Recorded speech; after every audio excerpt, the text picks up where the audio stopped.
আইনি পরিষেবা দিতে না, আইনি পরিষেবা কিন্তু এতটা ছোটভাবে সীমাবদ্ধ নয়, এটা ভীষণ বিস্তারিত। একটা শিশু যখন জন্মগ্রহণ করছে এবং যতদিন সে বাঁচছে, প্রত্যেকটা স্তরে বা প্রত্যেকটা স্টেজে সে কিন্তু একটা করে তার অধিকার আছে, এবং এই অধিকার লঙ্ঘন হলে সে কিন্তু আইনি পরিষেবা পেতে পারে। হ্যাঁ, সেক্ষেত্রে কিছু আমাদের আছে যে যারা কোর্টে যদি কেউ মামলা করতে চায়, আমরা দেখে নিয়ে একটা তাদের রোজগার কত সে করছে, তাকে সেজন্য এই আইনি সহায়তা বিনামূল্যে দেওয়া যাবে কিনা। কিন্তু বিনামূল্যে সেটা হচ্ছে যখন আমরা গিয়ে কোনো আইনি আদালতে গিয়ে মামলা করছি। কিন্তু কেউ গিয়ে যদি কেউ কোনো চায় তাদের আদালতে একটা কোনো প্রবলেম হয়েছে, তাদের কোনো অসুবিধা হয়েছে, সেটা কিন্তু নিখরচায় আমাদের ওখানে লিগাল কাউন্সিলররা রয়েছেন, অ্যাডভোকেটরা রয়েছেন, আমাদের সেক্রেটারি রয়েছেন, তারা কিন্তু স্বতঃপ্রণোদিত হয়ে সেই তাদের যা মনে হচ্ছে যে কি সঠিক হতে পারে বা কি হতে পারে, সেটা কিন্তু তারা বিনামূল্যে জানাচ্ছে। এবার আমরা প্রথম কথা বিবাদটাকে কোর্টে যেতে দেবো কিনা। একটা আইন প্রণয়ন করেছেন সরকার, এটা অনেক দিন ধরেই আলোচিত হচ্ছিল। 2002 সালে এটাকে রূপায়ণ করা হয় আমাদের যে কোড অফ সিভিল প্রসিডিওর রয়েছেন, যেটার মাধ্যমে আমরা সিভিল মামলাগুলো নিষ্পত্তি করার চেষ্টা করি। সেখানে আমাদের একটা সেকশন সংযোজিত হয়েছে, সেটা হচ্ছে কি মধ্যস্থতা। এই মধ্যস্থতার মাধ্যমে আমরা কি করে একটা সংঘাতকে কোর্ট অবধি যেতে দেব না।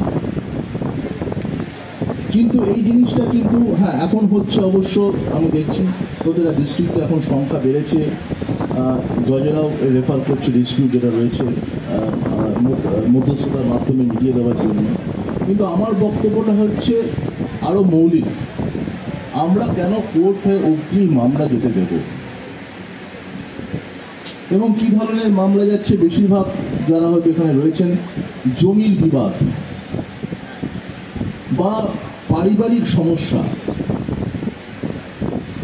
এই যে মামলাগুলো রয়েছে যে কে কত শতাংশ পাবে, কে কত অংশ পাবে, যেটাকে আমরা পার্টিশন সুট করি, এইগুলো কিন্তু আপনারা কোর্টে আসার আগে আমার বিনীত অনুরোধ আপনাদের সবার কাছে যে আপনারা কিন্তু আমাদের আইনি যে রয়েছে, আমাদের অফিসটা রয়েছে ডিএলএসের যে অফিস, সেখানে চলে আসুন। ওখানে আমাদের এই মধ্যস্থকারক রয়েছে এবং তারা নিখরচায়, এটার মধ্যে কিন্তু কোনো খরচা নেই, নিখরচায় চেষ্টা করবে আপনাদের মধ্যে মিলন ঘটানো। এবং এই আমি বলবো আমার দীর্ঘ দিনের আমার অভিজ্ঞতায় যে এটা সম্ভব।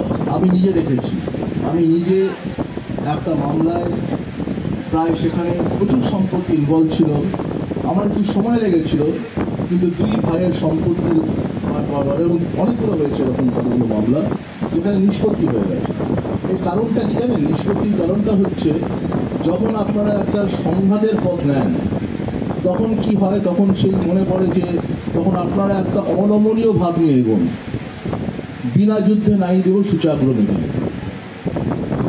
কিন্তু তার ফলটা কি ভালো হয়েছিল?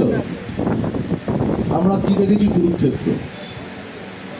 তখন যদি সবাই মেনে নিত যে না, যেটা হয়েছিল সেটা সবাই আমরা মেনে নিচ্ছি, তাহলে হয়তো হ্যাঁ বলতে পারেন যে তার একটা অন্য একটা মোরাল ভ্যালুস বা তাই নিয়ে অনেক কিছু চর্চা হয়েছে।